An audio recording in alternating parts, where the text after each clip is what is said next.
আমরা একটু পেছনে যেতে হবে। গতকালকে থেকে হঠাৎ করে শাহবাগের বিরুদ্ধে বা শাহবাগী, আপনাদের খেয়াল থাকার কথা যে জামাত ইসলামের যে নেতারা ছিলেন 1971 সালে যুদ্ধাপরাধী হিসাবে যাদের বিচার করা হয়েছে, ফাঁসি দেওয়া হয়েছে। প্রথমে আদালত থেকে অনেকের কিন্তু ফাঁসির রায় হয় নাই। তো রায়টা যখন প্রকাশ হলো, গণজাগরণ মঞ্চ, শাহবাগ তারা একটা বড় ধরনের আয়োজন করেছিল। আর ওই আয়োজনে একটা স্লোগান উঠছিল যে বিচার চাই না, ফাঁসি চাই। আর এরপর আপনার এটা নিয়ে হুলস্থুল কাণ্ড সারা বাংলাদেশে হয়ে গেল। গণজাগরণ মঞ্চ আমরা দেখলাম, আবার সেই গণজাগরণ মঞ্চের ওয়ান অফ দ্য ব্লুটুথ সমন্বয়ক হিসাবে কাজ করেছিলেন পিনাকি ভট্টাচার্য। খেয়াল আছে তো?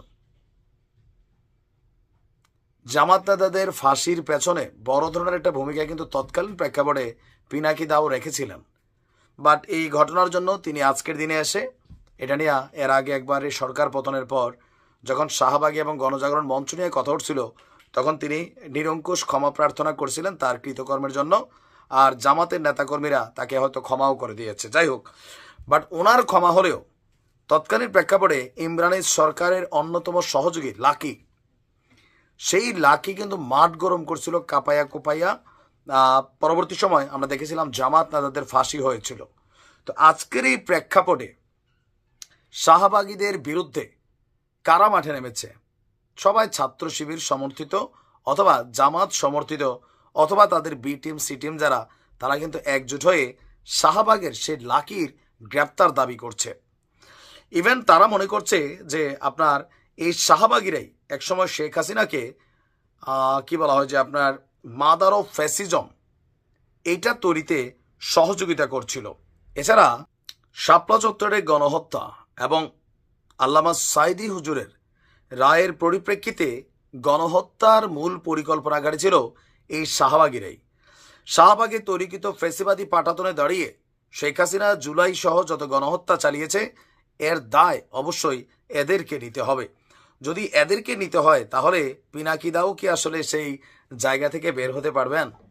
আজকে আমরা অলরেডি দেখছি যখন লাকির গ্রেপ্তারের দাবিতে গতকালকে রাত থেকে হঠাৎ করে মানে একটা প্রেক্ষাপট দেখলাম, আজকে আবার লাকি তার নেতৃত্বে শাহবাগীদের এক অংশকে নিয়ে তিনি আবার বিক্ষোভ কর্মসূচি রাজপথে নেমেছেন।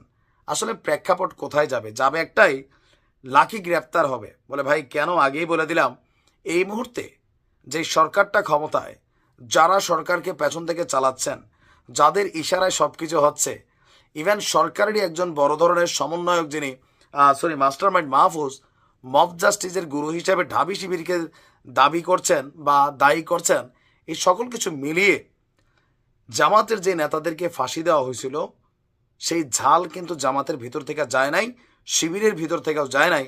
আর যেহেতু পরিস্থিতির এখন তাদের পক্ষে, তারা সর্বোচ্চ চেষ্টা করবে এই শাহবাগীদেরকে চুনচুনকে শাস্তির আওতায় আনা। এখন লাকির তো কপাল পড়ছেই, যে কোনো সময় গ্রেপ্তার হবে, এতে আশ্চর্য হওয়ার কিছু নাই। বাংলাদেশে এটা ঘটে। আর এর পাশাপাশি এই ঘটনাগুলোর যারা মূল কারিগর ছিল পিনাকি দা সহ যারা, তাদেরও আসলে কি হবে ভবিষ্যতে সেটা হয়তো এখন বলা যাচ্ছে না। বাট আমার ধারণা তেমন কিছুই হবে না, কারণ জামাতের যত নেতাকর্মীরা আছেন এই মুহূর্তে পিনাকি দাকে সবচেয়ে বড় গুরু হিসেবে মানেন। যদিও তিনি অন্য ধর্মের, বাট সবচেয়ে বেশি সাপোর্টার ওনার হচ্ছে জামাতের এবং শিবিরের নেতাকর্মীরা গণহারে।